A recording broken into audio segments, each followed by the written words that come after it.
عرض کر رہا تھا کہ آج لوگوں کو تولا کس طرح سے جاتا ہے اس کی دولت دیکھ کے. اس لیے دنیا کا سب سے بڑا مسئلہ اس وقت پیسہ بنا ہوا ہے کہ جو غریب ہے وہ پیسے والا بن جائے, جو پیسے والا ہے اس کی ارننگ ڈبل ہو جائے, جس کی ڈبل ہے اس کی 4 گنا ہو جائے, جس کی 4 گنا ہے اس کی 8 گنا ہو جائے. تو اس کے پیچھے بھاگ رہے ہیں. اس بھاگنے کو اسلام نے منع نہیں کیا. دولت کے پیچھے بھاگنا, دولت کمانے کی کوشش کرنا, اس کو اللہ اس کے رسول صلی اللہ علیہ وسلم نے منع نہیں کیا. ایک چیز کو منع کیا ہے جو اسلام کے علاوہ کوئی بھی منع نہیں کرتا اس کو, وہ اس حدیث میں اس کا تذکرہ ہے. دیکھو, دولت کمانے سے اگر اسلام نے روکا ہوتا تو حضرت عثمان غنی ہوتے. غنی کا مطلب مالدار ہوتے. وہ بولنے پر گورنمنٹ نے پابندی, گورنمنٹ یہاں بیٹھی ہوئی ہے, پابندی لگائی ہے بولنے پر گورنمنٹ نے, تو پھر کیوں نہیں بول رہے بھائی؟ اگر اسلام نے, ابھی آپ گورنمنٹ میں ہیں نا ماشاءاللہ, اسلام نے اگر بولنے پر اسلام نے اگر دولت کمانے پر پابندی لگائی ہوتی تو آپ مجھے بتاؤ کہ حضرت عثمان غنی ہوتے؟ وہ تو اسلام لاتے ہی غریب بن جاتے نا, پھر تو ان کا لقب ہوتا غنی تھے. غنی ہے نہیں, غنی یہ. تو حضرت عثمان غنی رضی اللہ تعالی عنہ, اگر اسلام میں دولت کمانے پر پابندی ہوتی تو ہم کہتے حضرت عثمان غنی ہے نہیں تھے, اسلام لاتے ہی کیا ہو گئے؟ غریب ہو گئے, کیونکہ اسلام نے منع کیا پیسہ کمانے سے. ایسا کہیں بھی نہیں ہے. یہ چیز ہے جس میں لوگ فرق نہیں کرتے. کچھ لوگ دین سے دور بھاگتے ہیں کہ یار اگر دین کی طرف آئے تو دین تو پیسہ رکھنے سے منع کرے گا, ہمیں پیسہ کمانے سے منع کرے گا, یہ تو ٹینشن ہے, ہم تو پیچھے رہ جائیں گے. تو رسول اللہ صلی اللہ علیہ وسلم نے اس حدیث میں فرمایا من کانت دنیا ہمہ, یہ نہیں فرمایا جس نے دنیا رکھی, فرمایا نا جس نے دنیا یا پیسہ کمانے کو ہدف بنا لیا. کس چیز کو ہدف بنایا؟ پیسہ کمانے. پیسہ کسی اور چیز کا ذریعہ ہے, خود مقصد کا ذریعہ تو ہے, خود مقصد نہیں ہے. ہمارے ہاں دارالعلوم کرنگی میں ایک طالب علم, اس کے مصارف مدرسے کے ذمے تھے. صبح ناشتہ بھی مدرسے کی طرف سے, دوپہر کھانا بھی, رات کا کھانا بھی, کمرہ اس کو VIP ملا ہوا, سونے کے لیے ساری سہولتیں. تو ہمارے حضرت کے پاس آیا کہ مجھے منتھلی اسکالرشپ چاہیے. تو حضرت نے اسے فرمایا کہ جب تمہیں ناشتہ بھی مل رہا ہے, دوپہر کھانا بھی مل رہا ہے, رات کا کھانا بھی اچھا مل رہا ہے جیسا تم چاہتے ہو, سونے کی اچھی جگہ بھی ملی ہوئی ہے, تو یہ ساری سہولتیں تم رد کر کے پیسے ہی کو فوکس کیوں کر رہے ہو؟ تو اس نے جواب میں کہا پیسہ خود مقصود ہے, پیسہ خود مقصود. تو یہ سوچ آج مسلمان کی بن چکی ہے کہ پیسہ جن چیزوں کا مقصد ہے نا وہ ہدف نہیں ہے, بلکہ پیسہ خود مقصود ہے.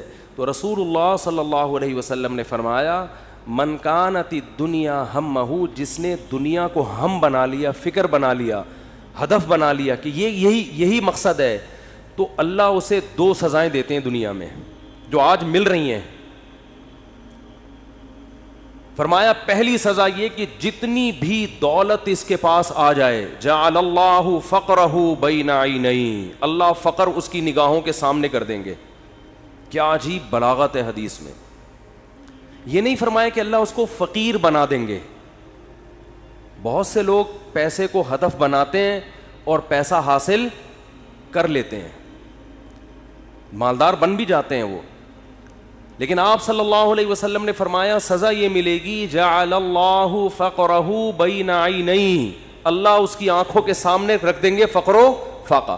جیسے ایک شخص زندہ ہو, پھانسی کا لٹک رہا ہو, تو اس کی کیا کیفیت ہوگی؟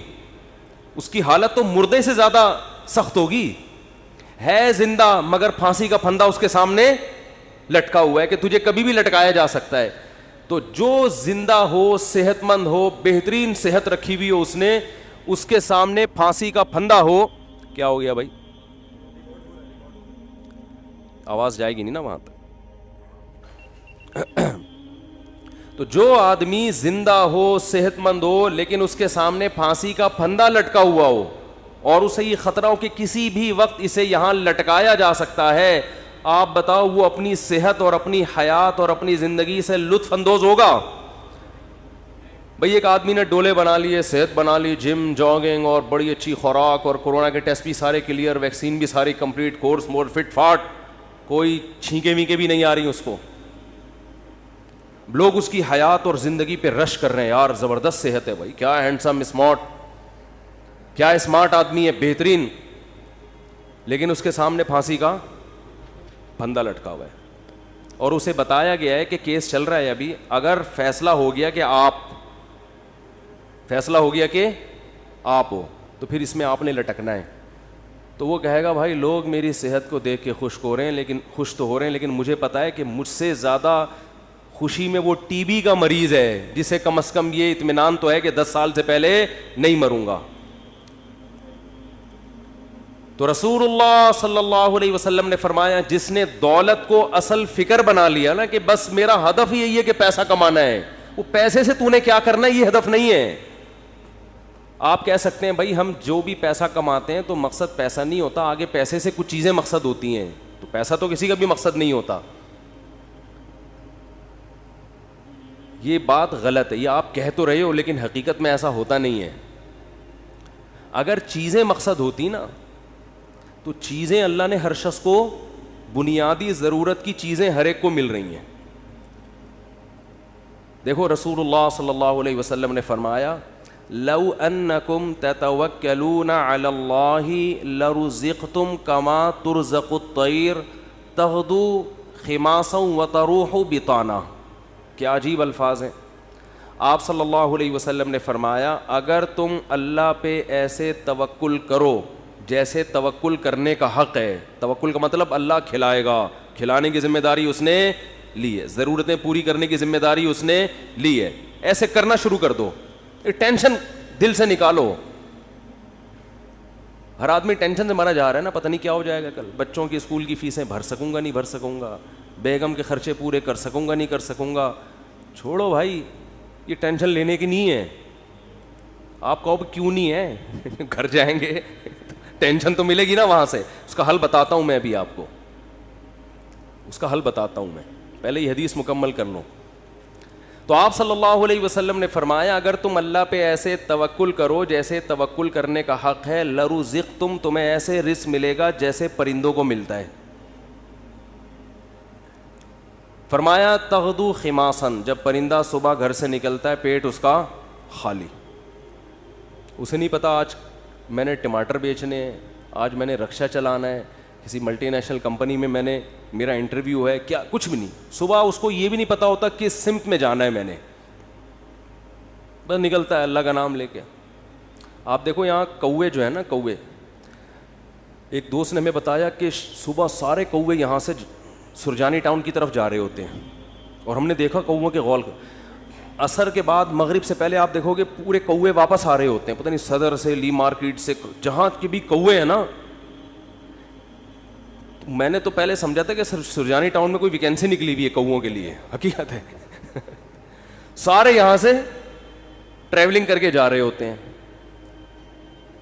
وہ ان کو کہیں وہاں شاید زیادہ کوئی مردار وردار پڑے ہوئے ہوتے ہیں, کچھ کچرا مچرا اور یہ سب چیزیں نا, تو کووں کو مخبری ہو گئی, کووں کو مخبری ہو گئی بھائی لی مارکیٹ میں مال ابھی نہیں ختم, شارٹ چل رہا ہے, ابھی کہاں مال ہے.